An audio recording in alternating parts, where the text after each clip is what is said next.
Salam jumpa lagi dalam Renungan Kelana Sabda edisi Minggu 20 September 2020. Bacaan yang akan kita renungkan bersama diambil dari Injil Matius pasal 20 ayat 1 sampai 16a. Sekali peristiwa, Yesus mengemukakan perumpamaan berikut kepada murid-muridnya. Hal kerajaan surga itu sama seperti seorang tuan rumah yang pagi-pagi benar keluar mencari pekerja untuk kebun anggurnya. Setelah sepakat dengan para pekerja mengenai upah sedinar sehari, ia menyuruh mereka ke kebun anggurnya. Kira-kira pukul 9 pagi ia keluar pula, dan dilihatnya ada orang-orang lain menganggur di pasar.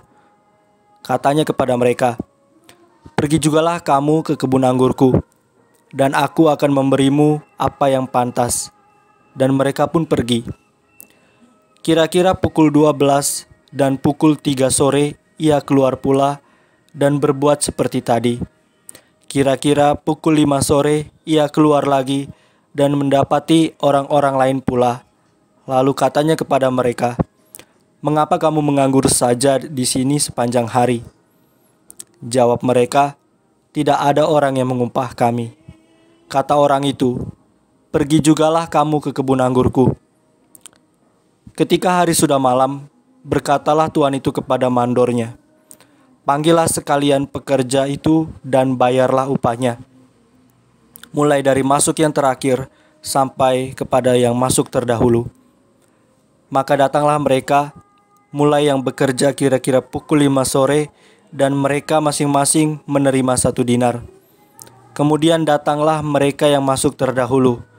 Mereka mengira akan mendapat lebih besar, tetapi mereka pun menerima masing-masing 1 dinar juga.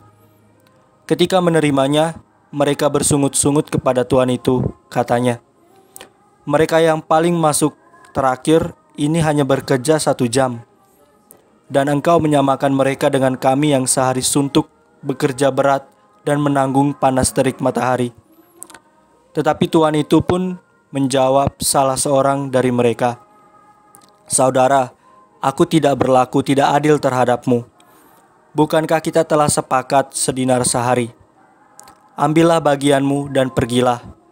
Aku mau memberikan kepada orang yang masuk terakhir ini sama seperti kepadamu. Tidakkah aku bebas mempergunakan milikku menurut kehendak hatiku? Atau iri hatikah engkau karena aku murah hati?" Demikianlah orang yang terakhir akan menjadi yang terdahulu, dan yang terdahulu akan menjadi yang terakhir.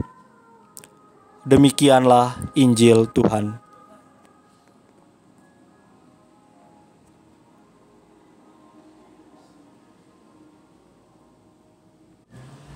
Salam kasih persaudaraan. Para saudara yang terkasih, keramah tamahan itu mengharuskan kita membatasi diri dalam menikmati dunia ini ketika kita berhadapan dengan kebutuhan orang lain.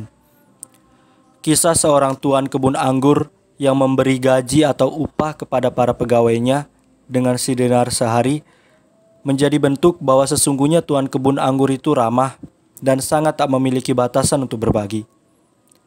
Dia pergi keluar mencari para pekerja dan memberi tawaran kepada para calon pekerjanya untuk bekerja di kebun anggurnya.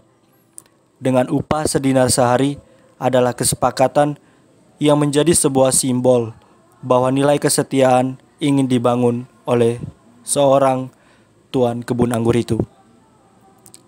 Apa itu kesetiaan yang ingin dibangun oleh tuan kebun anggur itu? Menaati secara kreatif kodrat kita. Itulah pangkal kesetiaan dari sang tuan kebun anggur. Dalam penentuan kodrat, kita memilih berada dalam sebuah episode dari sebuah rancangan cerita hidup kita. Kita mengukir episode sebagai bagian dari sebuah cerita besar diri kita. Namun cerita besar kita berkompetisi dengan cerita besar orang lain. Begitu pula yang dikisahkan penginjil Matius pada pekan ini, di mana para pekerja yang masuk pagi protes dengan upahnya karena tak sebanding dengan pekerja siang. pekerja siang protes dengan pekerja sore lantaran upah tersebut. Karena memang persaingan sedang terbentuk dalam konsep manusiawi itu sendiri, namun masih dangkal di dalam pemaknaan. Inilah cerita besar yang tak terhindarkan, sebab hidup sejatinya relasional terhadap kodrat satu dengan yang lainnya. Diri terdefinisi dalam mengamini atau menidaki yang lain, tepat seperti jawaban para pekerja yang berbeda waktu tersebut kepada tuannya. Tetapi, tanpanya pijakan akan keutuhan diri menjadi sebuah lubang hitam yang tak berdasar. Peradaban diri adalah kemajuan bagi pilar kebahagiaan, yang dirawat lewat keutamaan sebagai sebuah pertimbangan yang diputuskan terus-menerus di tengah konteks pertarungan dan pertautan fragmentasi cerita-cerita besar. Barang siapa terus memelihara keputusan, dialah sang pemegang pangkal kesetiaan. Paling kurang, cerita kita adalah rancangan kita. Kita adalah Tuan atas diri kita, yang tak menafikan peran yang lain sambil mencoba berbagi bagi yang lain. Semoga Tuhan memberimu damai.